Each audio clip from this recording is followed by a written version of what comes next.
have grown by almost 3 times. In 2014-15, we had 30.14 lakh employees, agents, and micro agents. That number from 30.14 lakh, has actually gone to 88.17 lakh in 24-25. So the number of employees, agents, and micro agents number is actually multiplying, and not just marginally, substantially. Overall, therefore, sir, it will be a great job creation opportunity, skill development opportunity, and formal employment opportunity. I already addressed this issue, sir, but because I want to say a little more, saying, will the LIC statutory recognition be diluted? Was a question raised. I can't see the member here, Ashok Mittalji, but he raised it. We are actually empowering LIC, sir, like the way I told about zonal office or any other that they want to take. These decisions don't have to come back to the government for permission. They should automatically, professionally handle it. And also, sir, I'm very happy to say this. LIC continues to enjoy the trust of our citizens and perform well to their expectation. That is why it is important to recognize that even for LIC, a good competition is only going to make them even more professional and accessible for our policyholders. LIC's own total asset under management has increased by 6.45%, and it stands at 54.52 lakh crores as of 24-25. Is this possible if we are trying to undermine them, sir? Till now, have we undermined them? Not at all. The solvency margin of LIC has improved to 2.11 from 1.98, and this within 1 year between 2023-24 and to the current 24-25. LIC also registered a growth in its net value of new businesses, which stands at 10,011 crores compared to 9,583 crores in the previous year. So I can give more data to prove that LIC's valuation and LIC's statutory strength that it has is still intact, and in fact, it is flourishing.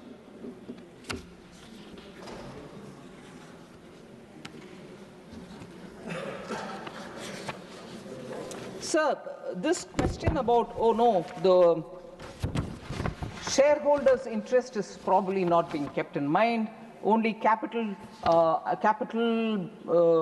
only those who are promoting it and their interests are kept in mind is not right at all, sir. Because policyholders' benefits are the ones which we are keeping in mind. When I spoke about the funds which are raised as a result of penalties which are being imposed on wrongdoers, is actually going towards protection of the policyholders. So that is not right. And more the participants in the market, the cost of the premium is going to come down, and it's going to be making the policy affordable for everybody. The policyholders' education and protection fund is actually going to build greater awareness.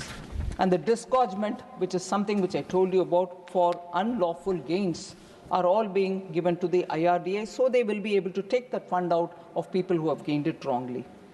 So I think I've already answered this question about which Honorable Member Kanimuri raised about, is there parity between IFSC and domestic players? Yes. First of all, market participants and companies who operate in IFSC are not allowed to operate in the domestic area. That's first one thing. So the exemptions that you may offer to the IFSC will not affect the domestic players. It is completely confined only to them. So that doubt need not be there. So then finally, I think I've answered most of these questions which have been put. I want to just highlight the facts, sir. Repatriation of profits. I want to tell the members, the regulator has prescribed that all insurance companies will have to maintain a minimum solvency ratio of 1.5, which means the assets should be 1.5 times of the liabilities. So the companies will have to keep that. So it's not as if they are making the insurance here and taking away the profit and running away. That is the solvency ratio minimum that they have to hold. Also, the companies will have to make provisions for all. There are two categories, sir, which is very important for us to understand. The first category is incurred but not reported category. The second category is incurred but not enough reported liabilities. So that's the category. So it is important for them to keep money even for that. Somebody made a claim but actually not made the total claim, and they may come back later. Do they have the money for it? Therefore, in order to make sure that in the eventuality of a claim coming a bit later also, they would have made a provision. The regulator has made the companies provide for incurred but not reported class of claims, and incurred but not enough reported class of claims also. So every liability will either get covered in this or that, for which provisioning is compulsorily being made because of the regulator. And also the profits are, sir, calculated only after providing for these liabilities, which I said 1.5 times solvency, the second one being incurred but not reported, third one being incurred but not enough reported liabilities. So for all these, the company will have to make a provision and only then calculate its profits. So the profits are calculated only after providing for these liabilities, which the regulator has imposed on them mandatorily. These norms provide enough safeguards for protecting the interest of Indian policyholders. So the other question was, only LIC does your government schemes, and therefore by diluting, we're not diluting, but by diluting this or bringing foreign companies, only they will be burdened to do these social sector related activities or government schemes. Not true, sir. Even now it's not true. And through these amendments, we are not giving them any room to get away from that responsibility. So with regard to the private sector insurance, sir, insurance companies, they are actively participating in all the Jan Suraksha schemes of the government and also in Fasal Bima Yojana. PM Fasal Bima Yojana is being implemented by 13 private insurers and 5 public sector companies. Even now they are doing it. More than 15 private insurers are participating in Jeevan Jyoti Bima Yojana and Suraksha Bima Yojana. They are private companies already and they are doing the government schemes. Private sector insurers have cumulatively enrolled more than 20 crore persons under these two schemes. The government Jeevan Jyoti Bima Yojana and Suraksha Bima Yojana, private insurers have brought in 20 crore persons. So by opening it up for foreign direct investments, the mandatory requirement that they have to participate in the government schemes is not going to be relaxed.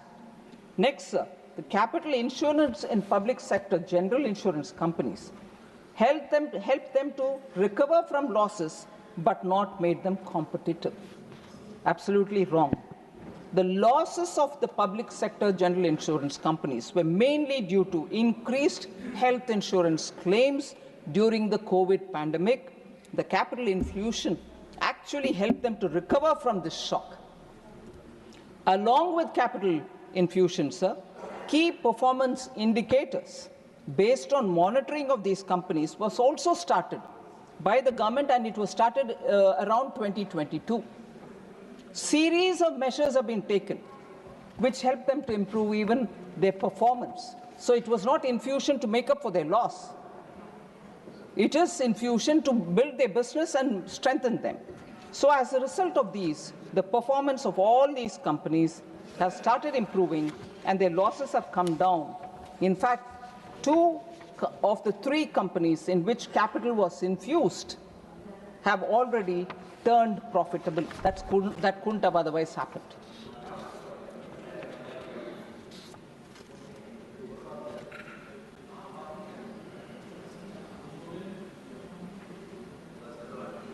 Sir, the jobs of the public sector insurance companies, sir, I've already explained about how profit is being now made by them and the jobs are being intact. There's no accretion at all.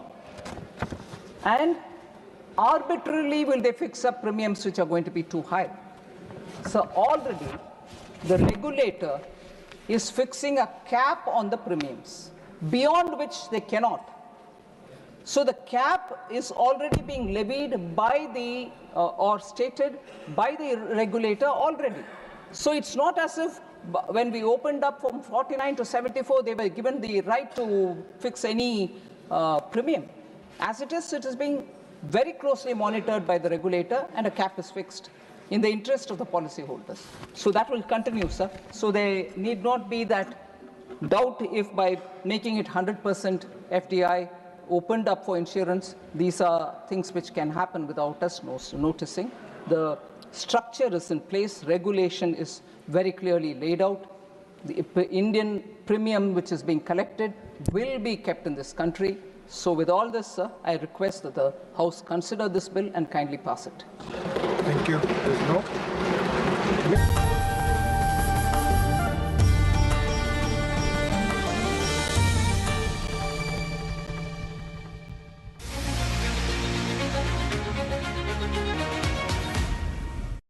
Hello and welcome viewers. You're watching In Depth with your host Kriti Mishra.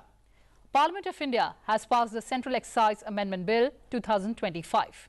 Here's everything you need to know about this bill. Come along.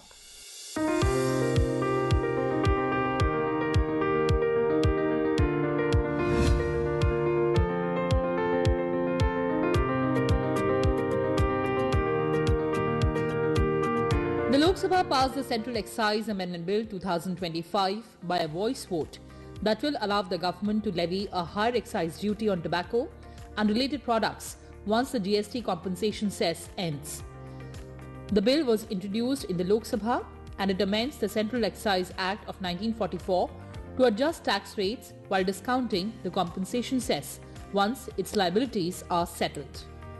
Finance Minister Nirmala Sitharaman clarified that the bill does not put forth any additional tax on tobacco during a discussion on the bill. She said that the excise duty mop-up from tobacco will be part of divisible pool which will be shared with the states. When GST was introduced in 2017, the central government gave up its excise rights, and the duties which were levied under the central excise on tobacco products was given away in favor of the GST Council, so that the Council can levy compensation cess, and that compensation cess which would be collected on tobacco products in the place of excise would go for the compensation for the states for the initial years when they come into the GST. Now,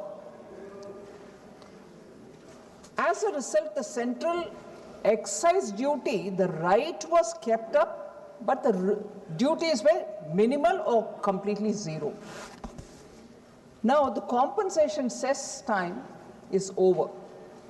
Even from July 1st, 2022, we don't anymore give compensation amount to the states, although we are collecting this cess after 22 till now, only because the GST Council had discussed and we borrowed money back to back, gave it to the states as though the compensation is being paid, but paid with borrowed money.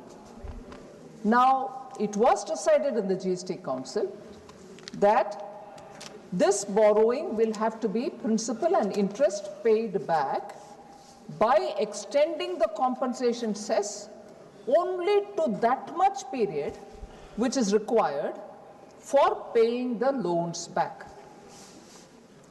Even the GST law itself had limited the compensation cess collection to only 5 years, and that is why it ended in 22.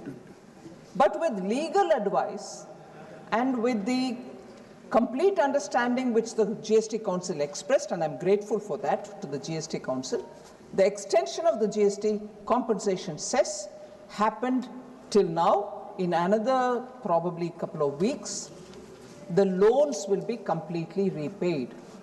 The centre, therefore, wants to make sure that the excise will come back to us so that we can levy that duty.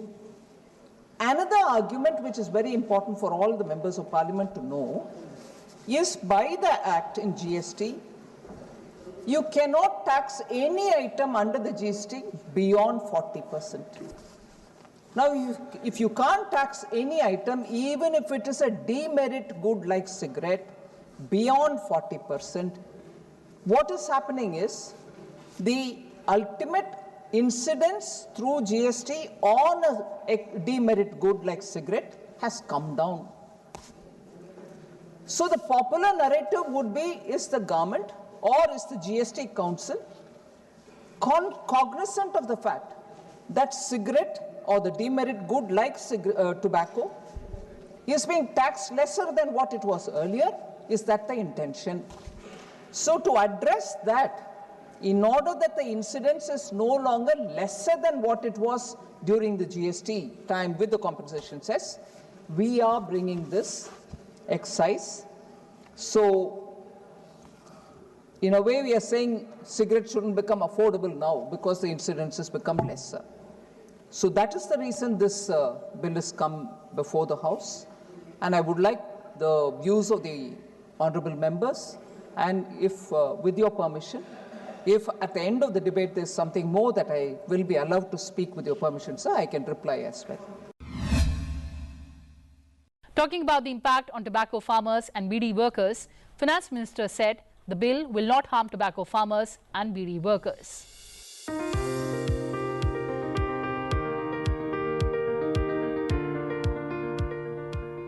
Replying to the discussion in the Rajya Sabha, Finance Minister Nirmala Sitharaman said that there are many schemes, including crop diversification scheme, to take care of tobacco farmers to encourage them to move to other